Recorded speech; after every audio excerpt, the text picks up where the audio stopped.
Now, this last paper was a pine branch tissue paper I found, and I wanted to make it not just white, but thinking gold mustardy tones. So I actually had put the glue, the dye in the glue. I'm curious how this is going to be. Let's see. So when you have a sheet of paper, it's really good to try to go under it, along the edges, and get a lift. Once you get an edge to lift, because you don't want to pull too hard. All right. So this came out interesting.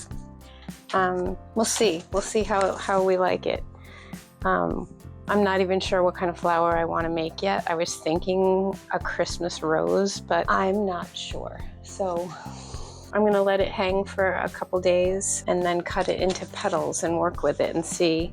It's got a lot of blotchy to it, so I don't know if that'll be a good thing or a bad thing. This is what I was talking about. It doesn't always come out fantastic.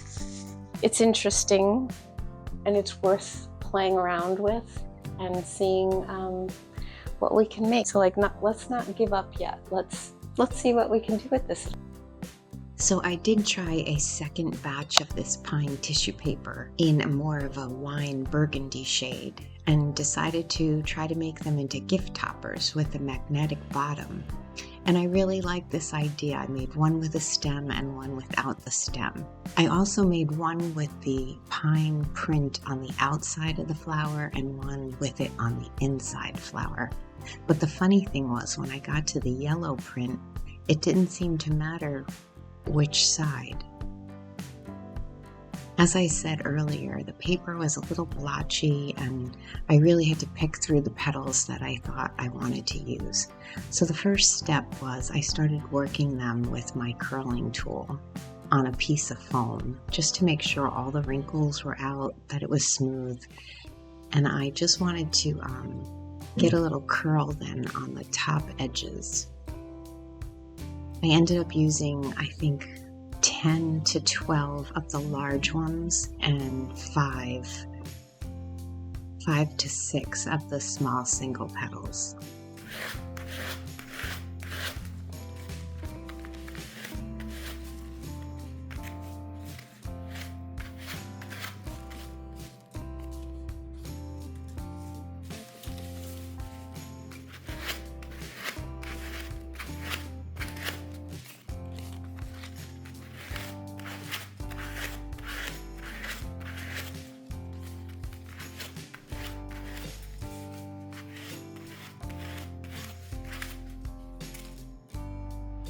First petal is crucial.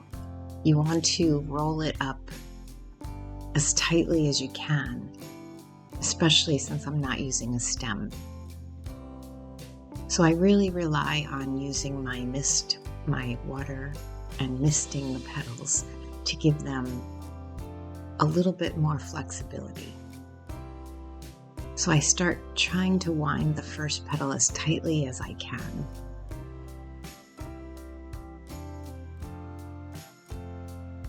So again, I'm going to mist it just so it has a little more flexibility.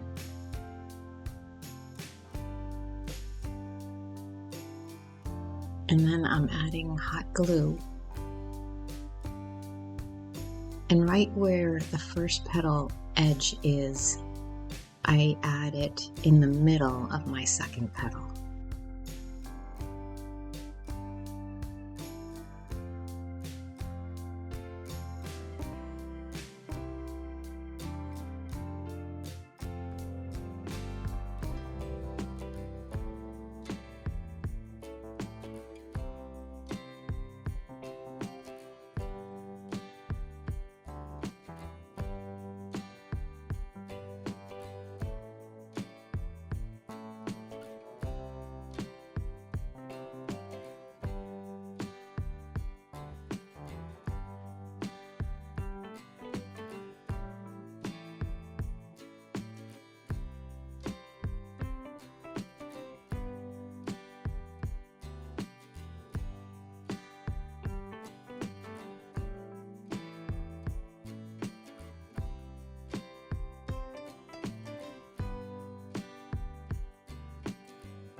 Now we're going to add the larger double petals, the same process, spraying it with a little water and adding hot glue.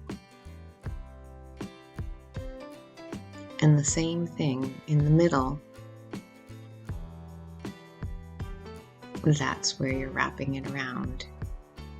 And you're going to appreciate spraying the petal with water at this point because it makes it just pliable enough to attach easily.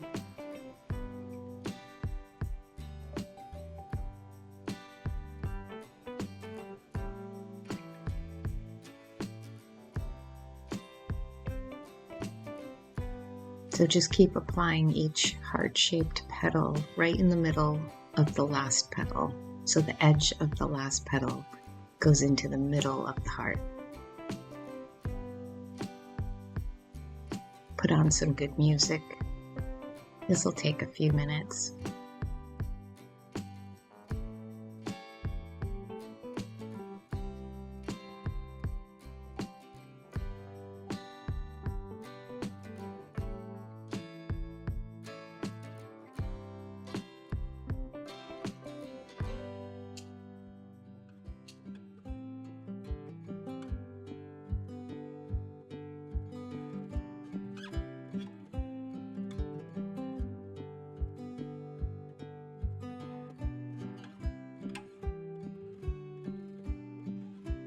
As I continued to assemble the rose, I noticed that even because of the blotchiness on the paper, it still was coming out really beautiful. So I'm glad I kept giving this paper a chance.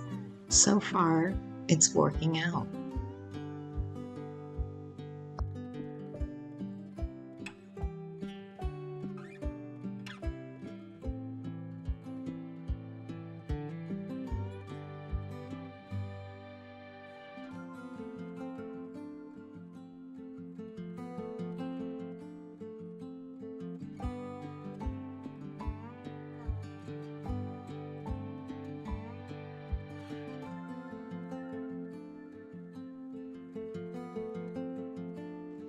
Then I trimmed the bottom of my flower just to give it a flat, even base.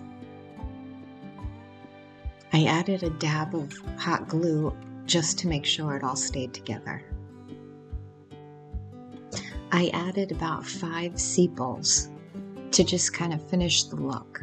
First I curled them. Then I attached each with a little bit of hot glue on the edge.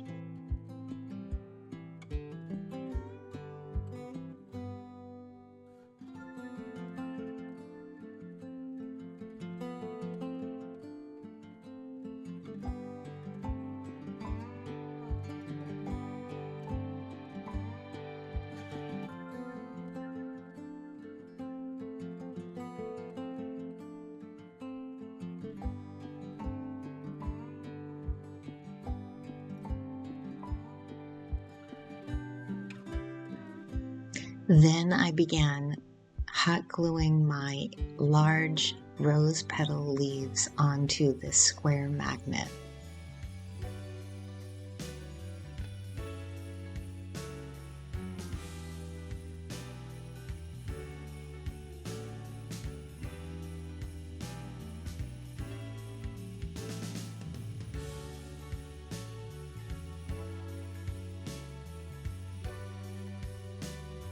Then came the big moment. Glue the actual rose onto the leaf and magnet. So I just used a large amount of hot glue and a lot of pressure. One of the last touches I like to do to my roses is to really put a nice curl on the edge of each petal. And I use this little tool. And when I roll it tightly around the tool, then I squeeze my fingers slightly together, and it makes this beautiful, realistic edge to the rose petals.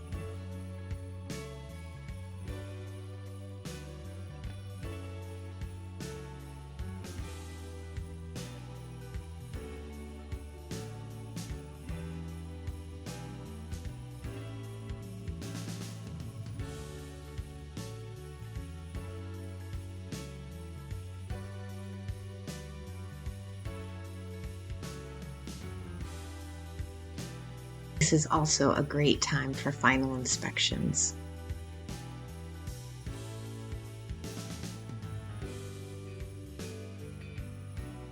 I am so surprised and happy with how this yellow, specifically yellow, gift topper came out. I think they are just adorable.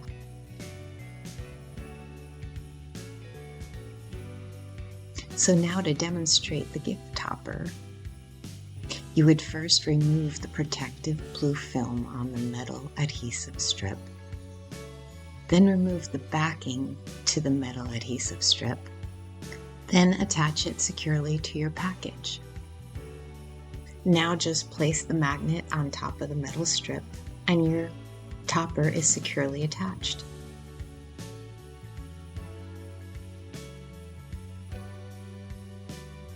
And here's the best part. Your gift recipient can take it and hang it on any metal surface. I hope you enjoyed learning of how to make this rose gift topper. Follow for further tutorials.